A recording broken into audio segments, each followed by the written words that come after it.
अस्सलाम वालेकुम स्टूडेंट्स, आज का टॉपिक है एक को रिलेटिव कंजंक्शन जो कि है नीदर नॉर का इस्तेमाल। ये क्यों डिफाइन कर रहा हूँ, ये पहले भी डिफाइन कर चुका हूँ, लेकिन मसला ये है कि ये रिपीट होती रहती हैं बार बार चीज़ें टेस्ट में जैसे जैसे रिपीट होती हैं।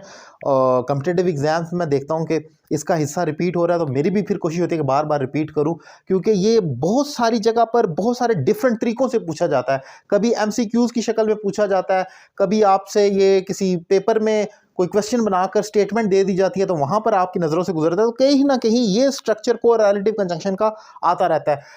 इसका इस्तेमाल क्या है, इसके फिक्रे कैसे बनेंगे, इसका लफ्जी मतलब तो है ना तो ना ही। जब इनकार करना हो दोनों स्टेटमेंट्स में, हमने किसी चीज़ को निगेट करना हो, तो वहाँ पर हम ये इस्तेमाल करते हैं कि ना तो ये एक्शन ना दूसरा। लेकिन इसके दो रूल हैं, दो ट्रिकी पॉइंट्स हैं जो कि जानना ज़रूरी है। मैंने यहाँ पर ये दोनों लिख दिए हैं, वन बाय वन करके ज़रा डिफाइन करता हूँ। अब ज़रा एग्जांपल से देख लेते हैं।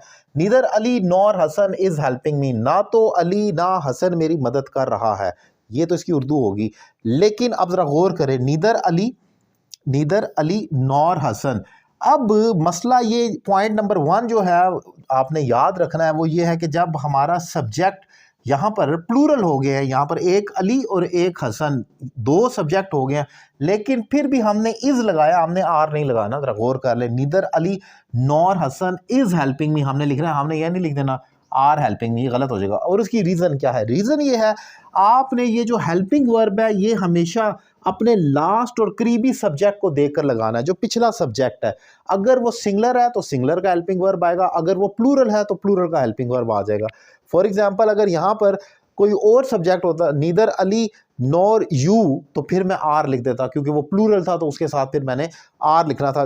लेकिन यहाँ पर आपने देखना यह है कि जो हमारा लास्ट सब्जेक्ट है, अगर सिंगलर है तो सिंगलर वाला हेल्पिंग वर्ब, प्लूरल है तो प्लूरल वाला हेल्पिंग वर्ब हो जाए। नंबर वन पॉइंट तो ये हो गया। अब जरा सेकंड एग्जांपल देखें, neither you nor your friend is a liar, ना तो तुम ना तुम्हारा दोस्त झूठा है। अब यहाँ पर एक ब्लेंडर आप अक्सर जो गलत कर देते हैं वो ये भी हो जाता है, नीदर यू।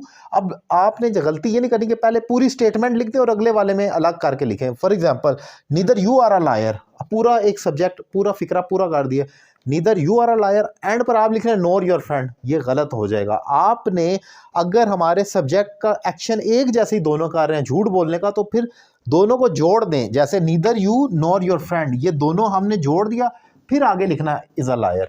आपने ये वाली गलती नहीं करनी कि पहले फिक्रा पूरा कर दें और बाद में आप लिखें। For example, neither you are a liar nor your friend, ये गलत हो जाएगा। सो ये दो इंपॉर्टेंट पॉइंट, ट्रिकी पॉइंट आप अपने जहन में रखें, तो इस स्ट्रक्चर को समझने में आपको बहुत ज़्यादा हेल्प हो सकती है। और बाकी हम इसको अप्लाई तो करते ही रहते हैं अपनी रीडिंग और राइटिंग में। एक इंपॉर्टेंट चीज़ मैंने सिखाई। अगर आपको लेक्चर पसंद आया और आप मेरे दीगर वीडियो लेक्चर देखना चाह रहे हैं, तो आप मेरा यूट्यूब चैनल सब्सक्राइब कर सकते हैं, और आप मुझसे ऑनलाइन इंग्लिश लैंग्वेज कोर्स भी कर सकते हैं, पाकिस्तान में या पाकिस्तान से बाहर किसी भी जगह से एक रीज़नेबल फ़ी पे कर। नंबर आपकी स्क्रीन पर मौजूद है। Thank you very much.